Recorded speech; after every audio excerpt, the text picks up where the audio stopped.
الحمد لأهله والصلاة على أهلها أما بعد.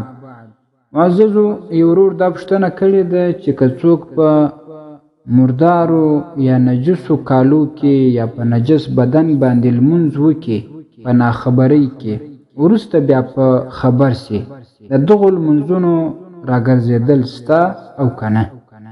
الجواب بالله التوفیق. که چیرې دغه نجاست په درانه نجاستو کې یعنی په لوی نجاستو کې وي چې هغه اندازه د درهم قدر وي یا د درهم څخه زیاته وي، درهم د ورغوي منځ قدر، او یا په سپکو نجاستونو کې چې دومره نجاست وي چې دا کم شی ور باندې نجس سوی دی هغه څلور حصې ته تقسیم کې څلور برخې کې که تر څلورمې برخې زیات ور باندې لړل سوی وي بیا دغه جامه یا بدن نجس ور باندې ګرځي. د دغه نجاست سره که چیرې لمونځ سوی وي نو دغه لمونځ نه دی صحیح. بیا چې کله ور باندې خبر سي هغه نجاست یې پرېولي د هغه وروسته به هغه لمونځ بیرته راګرځوي.